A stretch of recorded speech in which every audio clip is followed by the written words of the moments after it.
ఆదేశాల మేరకు ఆ రోజు గ్రాడ్యుటీ అమలు చేయాలని, అదేవిధంగా ప్రతి ఒక్కరికి కూడా 26,000 రూపాయల వేతనం అందించాలని చెప్పేసి, పెన్షన్ కింద 5 లక్షల రూపాయలు చెల్లించాలని ఏదైతే మీరు డిమాండ్ చేస్తున్నటువంటి న్యాయపరమైన డిమాండ్లు మీరు ఆ రోజు ఏదైతే అసెంబ్లీ సాక్షిగా హామీ ఏ విధంగా ఇచ్చారో వాటన్నింటినీ కూడా వెంటనే నిరూపించుకోవాలని, ఆ డిమాండ్లన్నింటినీ కూడా శాశ్వత పరిష్కారం చూపించాలని, లేని పక్షంలో ఈ యొక్క ఉధృతం చేస్తామని యొక్క నిరవధిక దీక్షను జనసేన పార్టీ, టీడీపీ పార్టీ రాబోయే రోజుల్లో మేమందరం కూడా సంఘీభావం తెలిపి ఈ యొక్క ఉద్యమాన్ని ఉధృతం చేస్తామని, దీన్ని ముందుకు తీసుకెళ్లడంలో మేమందరం కూడా మీకు ముందుగా ఉంటామని చెప్పేసి మరొకసారి హామీ ఇస్తూ ఈ యొక్క అవకాశం ఇచ్చిన ప్రజలందరికీ ధన్యవాదాలు తెలియజేసుకుంటూ సెలవు తీసుకుంటున్నాను.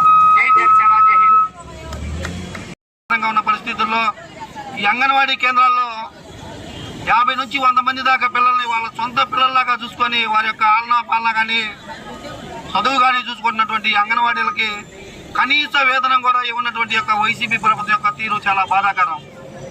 మా అధ్యక్షులు పవన్ కళ్యాణ్ గారు ఆయన యొక్క ఆదేశాల మేరకు రాష్ట్ర వ్యాప్తంగా అంగన్వాడీలు చేస్తున్నటువంటి యొక్క దీక్షకు మద్దతు తెలియజేయడం, అదేవిధంగా ఈ యొక్క అంగన్వాడీల్లో వీళ్ళు ఏదైతే వారి యొక్క డిమాండ్లను చెబుతున్నారో వాటిని యొక్క ప్రభుత్వం వెంటనే పరిష్కరించాలి. ఇప్పుడు ఇక్కడ చెప్తా ఉన్నారు, అంగన్వాడీ కేంద్రాల్లో రెంట్ కూడా కట్టని పరిస్థితి ఏర్పడింది. కనీసం పనికి సమానమైన వేతనం కూడా ఇవ్వకుండా 11,500 రూపాయలు ఇస్తా ఉన్నారు. వంట చేసే వారికైతే 7,000 రూపాయలే. ఈ యొక్క 7,000, 11,500 రూపాయలతో వీళ్ళ యొక్క కుటుంబాలు ఏ విధంగా జీవించాలి? ఈరోజు చూడబోతే పప్పులు, ఉప్పులు, నూనెలు అన్నీ కూడాను ఆకాశాన్ని అంటిని. వీటన్నిటి మీద కూడాను ఒక సామాన్య 20,000 రూపాయలు, 30,000 రూపాయలు వస్తేనే బతికే పరిస్థితులు లేనప్పుడు ఈ యొక్క 11,000, 7,000 రూపాయలతో మళ్ళీ అందులో కూడా వీళ్ళు ఆ యొక్క కేంద్రాలకి రెంట్ కానీ, కరెంటు బిల్లు కానీ ఇవన్నీ కట్టుకొని చాలా అవసరం పడుతూ ఉన్నారు. కనీసం ఈ డబ్బులైనా కానీ సక్రమంగా ఇస్తున్నారంటే అది లేదు. కాబట్టి యొక్క ప్రభుత్వాన్ని మేము ఒకటే డిమాండ్ చేస్తూ ఉన్నాం, ఈ యొక్క అంగన్వాడీ యొక్క డిమాండ్లను మీరు వెంటనే పరిష్కరించాలి. లేని పక్షంలో రాబోయే రోజుల్లో వీరి వైపున మేము కూడాను మద్దతుగా ఉండి వీరి యొక్క డిమాండ్లు పరిష్కరించే విధంగా మేము కూడాను ఈ యొక్క దీక్షలో పాల్గొంటామని చెప్పేసి తెలియజేసుకుంటూ వెంటనే ఈ యొక్క వైసీపీ ప్రభుత్వానికి వెంటనే తెలియజేస్తా ఉన్నాం, వీరి యొక్క డిమాండ్లు వెంటనే పరిష్కరించాలి.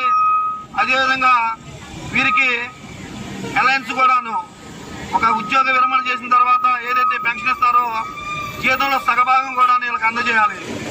ఉద్యోగాలు కూడాను పర్మనెంట్ చేయాలి. ఎలక్షన్కు ముందు మాయ మాటలు చెప్పి మేము పక్క రాష్ట్రాల కంటే కూడా మీకు ఎక్కువ వేతనం ఇస్తామని చెప్పినటువంటి ముఖ్యమంత్రి జగన్మోహన్ రెడ్డి ఈరోజు మాట తప్పి మడమ తిప్పి ఈ యొక్క అంగన్వాడీలందరూ కూడాను రోడ్డు మీద కూర్చునే విధంగా చేశాడు.